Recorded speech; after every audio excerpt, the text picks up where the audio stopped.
শেখ হাসিনা সহ পলাতকদের দেশে ফেরাতে রেড নোটিশ জারি হচ্ছে বললেন আসিফ নজরুল। আসসালামু আলাইকুম, কেমন আছেন সবাই? আশা করছি ভালো আছেন। দর্শক, আমাদের পেজ এবং চ্যানেলে আপনাকে স্বাগতম। তো আজকে আমি আরও একটি নতুন ভিডিও নিয়ে আপনাদের সামনে হাজির হয়েছি। দর্শক, আজকের ভিডিওতে আমরা শেখ হাসিনা সম্পর্কে, আসিফ নজরুল সম্পর্কে এবং বর্তমান রাজনীতিক সম্পর্কে কিছু কথা আপনাদের সাথে শেয়ার করব। বিশেষ করে যে 5ই আগস্টের পর থেকে শেখ হাসিনাকে নিয়ে এমন কিছু তথ্য, এমন কিছু মন্তব্য করছে বাংলাদেশের মানুষ। তো এই বিষয়টি নিয়ে মূলত আমরা আজকে একটি ভিডিও আপনাদের সামনে হাজির করেছি, যে এখানে যে শেখ হাসিনা সহ পলাতকদের দেশে ফেরাতে, মানে এখানে বোঝানো হচ্ছে যে শেখ হাসিনাকে দেশে ফেরানোর জন্য রেড নোটিশ জারি হচ্ছে। এই কথাটি বলছেন আসিফ নজরুল। চলুন আমরা বিস্তারিত জেনে আসি, তারপরে আরও কিছু কথা আপনাদের সাথে আমরা শেয়ার করব।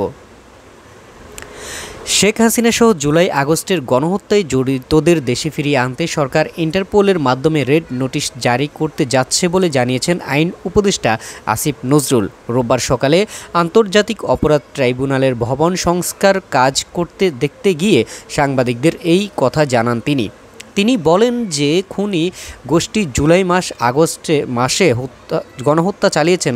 যারা পালিয়ে আছে তাদেরকে ধরার জন্য আমরা ইন্টারপোলের মাধ্যমে রেড নোটিশ জারি করতে যাচ্ছি।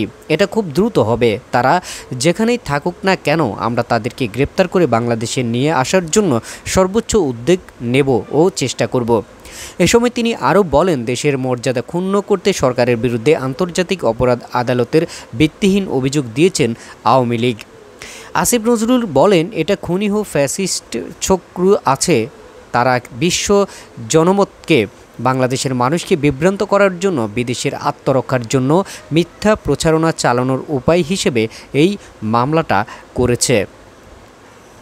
দর্শক, এই ছিল আমাদের আজকের ভিডিওটি কেমন লেগেছে এবং এখানে যে শেখ হাসিনা সম্পর্কে আসিফ নজরুল যেই বক্তব্যটি দিয়েছেন, বা আসিফ নজরুল শেখ হাসিনা সম্পর্কে যেই কথাগুলো বলেছেন, এই কথাগুলোর সাথে আপনার মতামত কী? এবং আপনি একজন বাংলাদেশি নাগরিক হিসেবে যে আসিফ নজরুলের এই কথাকে আপনি কি আসলে কতটা আপনি গুরুত্ব দিচ্ছেন বা কতটা আপনি সাপোর্ট করছেন, সেটি অবশ্যই কমেন্টের মাধ্যমে জানিয়ে যাবেন। এবং এই ধরনের দেশ বিদেশের প্রত্যেকটি আপডেট পাওয়ার জন্য আমাদের চ্যানেলটি সাবস্ক্রাইব করে সাথে থাকবেন। এবং আপনি যদি পেজ থেকে দেখে থাকেন তাহলে পেজটি ফলো করে সাথে থাকবেন। সবাই ভালো থাকবেন, সুস্থ থাকবেন।